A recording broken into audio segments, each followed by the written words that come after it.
Welcome back to PsychVids. Today, we are asking, what is sunk cost fallacy? Okay, let me ask you something. Have you ever been in this situation? You're, say, 45 minutes into a movie, and it is just awful. Like, the plot makes no sense, the acting is cringy, and you're just staring at the ceiling. But you stay, right? Why? Well, because you already paid for that ticket. Right? That feeling, that stubborn urge to stick it out, no matter how bad it gets, that's not you being a dedicated moviegoer. Nope. You've actually just walked straight into a mental trap, and it's one that catches us way more often than we think. And this trap, it's got a name. It's called the sunk cost fallacy.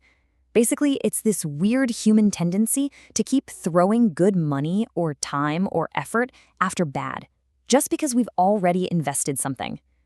Think about it. That ticket money is gone. Poof. It's not coming back, whether you stay or you walk out. So by staying, you're not saving money, you're just wasting your time on top of it. And look, it's super important to get this. Falling for this isn't some kind of character flaw. It's not you being weak. It's more like a glitch in our brain software, a totally common, totally predictable bug in the human operating system. And we all fall for it, from choosing what to eat for dinner to making huge, life-changing decisions. So the big question is, why? Why are our brains wired this way? Well, to figure that out, we gotta dive into the psychology of why it's so darn hard for us to just let go. Okay, one of the biggest reasons is something called loss aversion, and this is fascinating. Research from amazing psychologists like Daniel Kahneman has shown that the sting of losing something feels about twice as bad as the pleasure of gaining the very same thing. So when you think about quitting that movie or that project, your brain doesn't see it as gaining free time. It screams, warning, we're about to lose what we invested. And man, our brains would do just about anything to avoid that feeling of loss. And that fear of loss gets back up from a few other psychological heavy hitters. For one, there's waste avoidance. I mean, we're all taught from day one, don't be wasteful, right?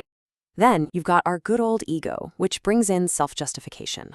Quitting feels like admitting we screwed up, and who likes to do that?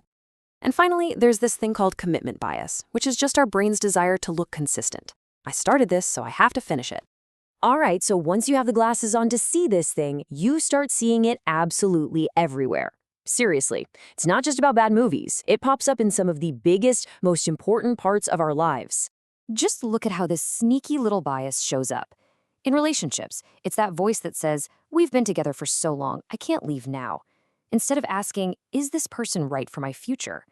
Or in our careers, we feel totally locked into a path because I spent all this money on a degree, even if the job itself is draining the life out of us. And in the business world, this is huge. They even call it the Concorde effect. You know, after that supersonic jet, governments just kept pouring billions into it, long after it was obvious it would never make a profit. All because they'd, well, already poured billions into it. It's the ultimate sunk cost. Okay, I know this can sound a little depressing, like we're all just puppets of our brain's weird wiring. But here's the really good news. Just knowing this trap exists is the first massive step to avoiding it. And even better, you can actually fight back. There are some really simple, really powerful mental tools you can use. So here's your best weapon. Let's call it the fresh start test. It's so simple, but it works like a charm. Here's what you do. Step 1, just for a second, ignore everything that's happened in the past. All the money, all the time, all the effort, pretend it never happened. Now, step 2, ask yourself this one magical question. If I were standing here today with a totally clean slate, would I choose to do this? Wow, that question can cut through so much noise and give you this incredible moment of clarity. It forces you to look at the future, not the past. And really, that mindset shift is the whole game. The stuff you've already invested, it's gone. It's a sunk cost. It's history. You can't get it back. But your future, your next hour, your next dollar, your next bit of energy, that's all yours. That is the only currency that actually matters.